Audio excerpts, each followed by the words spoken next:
ഈ ഇയർ തുടങ്ങിയിട്ട് നമ്മൾ സ്കൂൾ റിലേറ്റഡ് വീഡിയോസൊന്നും ഇട്ടില്ല. അപ്പോൾ ഇന്ന് ഒരു ഡേ ഇൻ മൈ ലൈഫിലാണ് തുടങ്ങിയത്, പക്ഷേ അവസാനിപ്പിക്കാൻ പറ്റിയിട്ടില്ല കേട്ടോ. രാവിലെ എഴുന്നേറ്റ് വന്നപ്പോൾ തന്നെ കണ്ട കാഴ്ച ഇതാണ്. യോൺടാൻ ഇങ്ങനെ ഒരു പ്രാണീനെ നോക്കി വായും പൊളിച്ചിരിപ്പുണ്ടായിരുന്നു. ഞാൻ പിന്നെ അത് കാര്യമൊക്കെ നിന്നില്ല, വയ്യാത്ത കൊച്ചല്ലേ, എന്തിനാ വെറുതെ നോക്കിയിട്ട്. പിന്നെ ഓടിപ്പോയി ഒരു ശടപടയെന്നുള്ള കുളിയൊക്കെ കഴിഞ്ഞു. ശടപടയെന്നല്ല, അത്യാവശ്യം സമയം എടുത്ത് തന്നെയാണ്. കാരണം നമ്മൾ നേരത്തെ എഴുന്നേൽക്കുന്നത് കൊണ്ട് ധൃതി പിടിക്കേണ്ട ആവശ്യമില്ല, അത്യാവശ്യം സമയം കിട്ടുന്നുണ്ട് കേട്ടോ. സോക്സ് എടുത്ത് തിരികെ അതിൻ്റെ ഉള്ളിൽ വെച്ചെങ്കിലും പിന്നെ ഞാൻ കുറച്ച് കഴിഞ്ഞപ്പോൾ എടുത്തിട്ടു, പാവമല്ലേ എന്ന് ഓർത്തു.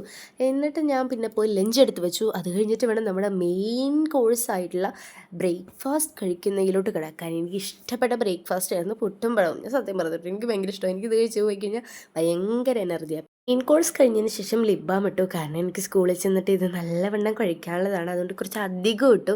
സംഗതി ഞാൻ ഭയങ്കര രീതിക്ക് ചുണ്ട് നക്കുന്ന ഒരാളായതുകൊണ്ട്, ഇങ്ങനെ ഇടക്കിടക്ക് ഇങ്ങനെ ചുണ്ട് ഡ്രൈ ആവണമെന്ന് നക്കിക്കൊണ്ടിരിക്കും. ലിപ് ബാം ഇട്ടാലും അത് ഓർക്കാണ്ട് ഞാൻ നിൽക്കും. അതുകൊണ്ട് ഇടുന്ന ലിപ്സ്റ്റിക്കും ലിപ് ബാമൊക്കെ ഏത് വഴി പോകണമെന്ന് എനിക്ക് തന്നെ അറിയാൻ പാടില്ല. യൂൺടാൻ ഇവിടെ നല്ല സങ്കടത്തിലാണ്. കാരണം പുള്ളിക്കാരൻ ഞങ്ങളാ നക്കുന്ന സത്യം ഇന്നവരെ കണ്ടുപിടിച്ചിട്ടുള്ള ഗൈസ്. അതുകൊണ്ട് കാരനെന്ന് വിളിക്കണോ കരിയെന്ന് വിളിക്കണോ എന്ന് എനിക്കറിയാൻ പാടില്ല.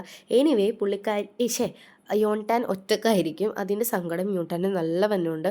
അങ്ങനെ ഞങ്ങളെല്ലാവരും ഇറങ്ങി. പപ്പ ജോലിക്കും പോയി, ഞാനും അമ്മയും നേരെ സ്കൂളിലോട്ടും പോയി. ഇനി ഒരു ക്ലിപ്പ് വരും. സംഗതി എൻ്റെ കയ്യിൽ നിന്ന് ഫോൺ വീണു, അതും ഈ പാലത്തിൽ. ഒന്ന് ചിന്തിച്ചു നോക്കൂ, വല്ല വണ്ടിയും കയറി ചീത്തായിരുന്നെങ്കിൽ എൻ്റെ പൊടി പോലും നിങ്ങൾ പിന്നെ കാണൂലായിരുന്നു ഗൈസ്.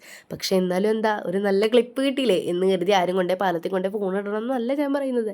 ഞാനൊരു ഉദാഹരണം അല്ല, എനിക്കുണ്ടായൊരു അനുഭവം പറഞ്ഞെന്നുള്ളൂ. That's all. ഫോൺ വീണ കഥ പറഞ്ഞു കഴിഞ്ഞപ്പോഴേക്കും ഞാനിവിടെ ഒരു യുദ്ധം കഴിഞ്ഞ് എത്തിയിട്ടുണ്ട്. പിന്നെ ഞങ്ങൾ നേരെ വീട്ടിലോട്ട് ഇട്ടു. പിന്നെ ഇപ്പോൾ കറൻ്റ്ലി ഇട്ടുകൊണ്ടിരിക്കുന്ന FF ഞാൻ ഓൾട്ടർനേറ്റീവ് ഡേയ്സിലോട്ട് ആക്കിയാലോ എന്നൊരു പ്ലാൻ ഉണ്ട്. സംഗതി എനിക്ക് എക്സാമൊക്കെ അടുത്ത് വരുന്നതുകൊണ്ട് അങ്ങനെ ആക്കാൻ ഒരു പ്ലാൻ ഉണ്ട്. ചിലപ്പോൾ ചില ദിവസങ്ങളിൽ വീഡിയോസ് തന്നെ ഉണ്ടാവില്ല.